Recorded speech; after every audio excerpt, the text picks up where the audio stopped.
Assalamualaikum warahmatullahi wabarakatuh. Baik, menjawab pertanyaan jamaah tentang bagaimana sikap kita menyikapi adanya polemik yang sedang berkembang di media sosial tentang kiai dan habaib.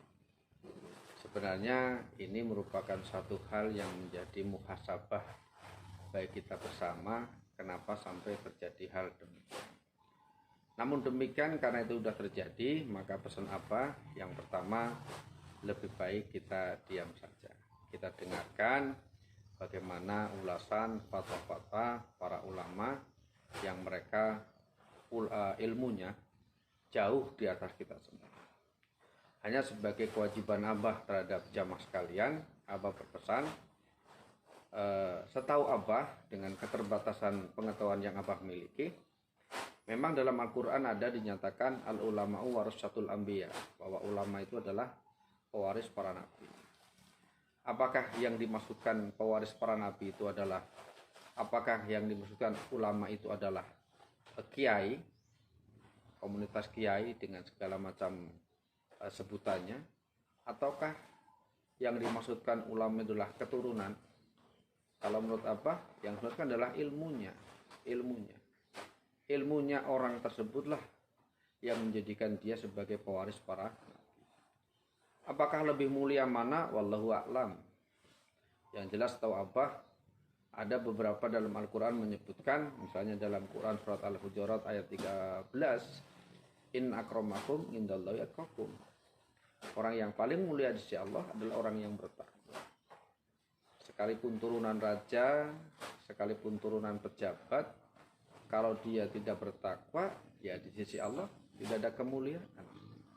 Kalau mungkin secara nasab kita harus menghormati anak raja, anak para nabi, kita tetap hormat kepada zuriyah nabi.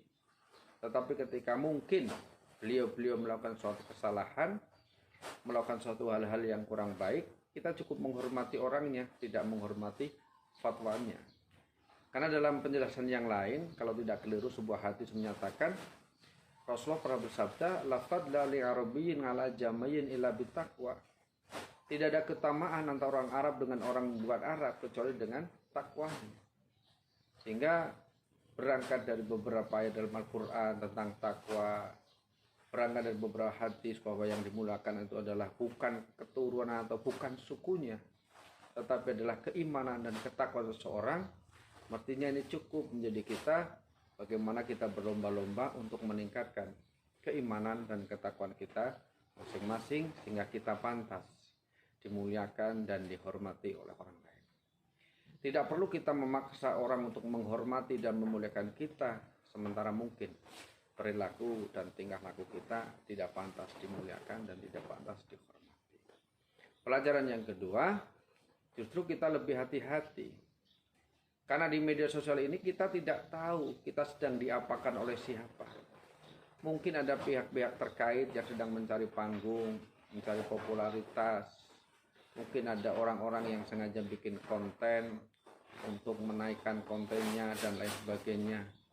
Apalagi dalam situasi yang ya katakan saja dewasa ini mungkin mudah tersulut, mudah dimanfaatkan. Tetapi pelajarannya bagaimana kita lebih hati-hati dan lebih waspada agar kita tidak terpancing, tidak terprovokatif. Siapapun habaibnya, kalau dia bertakwa, kalau dia beriman, kita ikuti fatwanya. Siapapun ulamanya, kiainya, ustadznya, kalau dia bertakwa, kalau dia beriman, kita ikuti fatwanya. Karena kita yang dengan keterbatasan pengetahuan, kita melakukan sesuatu amaliyah dalam beragama, ya kita mengikuti penjelasan para ulama. Dan ulama itu bisa terdiri dari para habaib, dan ulama itu juga bisa terdiri dari para kiai, para ustadz, ataupun sebutan-sebutan lain yang melekat kepada orang-orang yang berjuang di jalan agama. Demikian kita istighfar, astagfirullahaladzim. Mudah-mudahan ini menjadi pelajaran yang berharga bagi kita semua. Wassalamualaikum warahmatullahi wabarakatuh.